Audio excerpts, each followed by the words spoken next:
Shri Ram, the ideal ruler.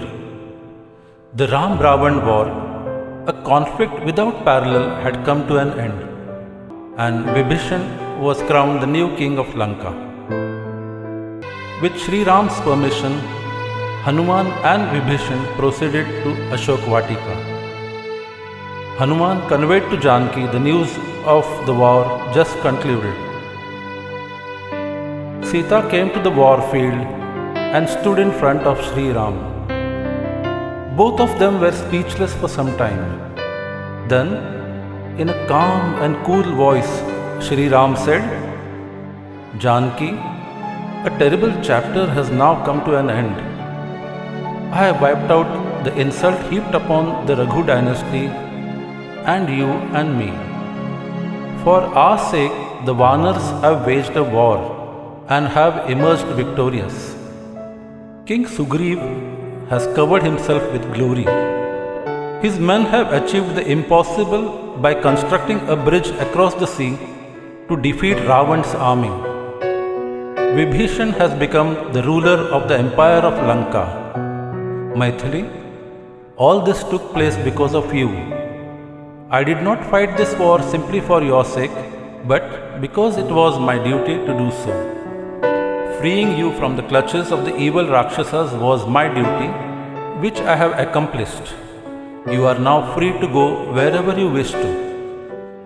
Upon hearing these harsh words, Sita fell down like a tree struck by a bolt of lightning from the skies. Shedding tears, she tried to reason with her husband, but he sat emotionless like a statue of stone. Sita's grief then led to anger, and she said to Lakshmana in a cold voice, "Lakshmana, your brother has asked me to go wherever I please. Well, I don't see any better place to go than heaven. Therefore, make ready a pyre of dry wood at this very spot without wasting even a moment. I shall enter the sacred flames in everyone's presence." Lakshmana was forced to obey Sita. Sita circled the blazing pyre in homage, and with folded hands she said, "O Devas, Adityas, guardians of all the quarters, bear witness to me. Beholding you, I shall now enter the sacred flames in order to vindicate my chastity. Do thou protect my husband." No sooner had she ended her words, Sita jumped into the raging fire. But lo and behold, in a few moments, Agni, the presiding deity of fire, came out of the flames with Sita unharmed and handed her back to Sri Ram, saying, "Ram, Sita is as pure and pious as me. Do accept her back."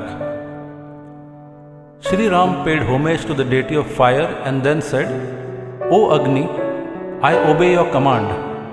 Rest assured, there is not the slightest doubt in my mind regarding Sita's chastity and her devotion to me.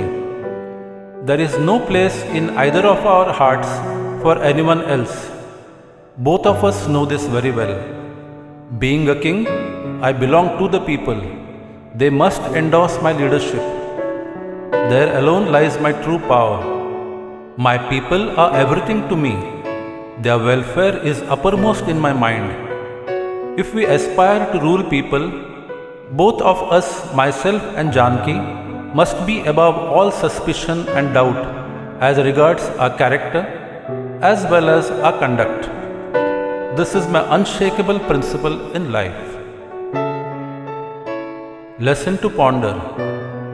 Ram's tenure on the throne of Ayodhya was anything but a bed of roses. As a crown prince and later on as a king, he lived solely for his people. His vow of ceaseless service to his people and his concern for their welfare governed his entire life. Sri Ram considered himself to be the servant of his people and not their master. When he set out for his long exile of 14 years, the people of Ayodhya followed him deep into the forest. Similarly, when he completed his work on the earth and prepared to terminate his incarnation by immersing himself in Sharayu, the people of Ayodhya were lost in grief.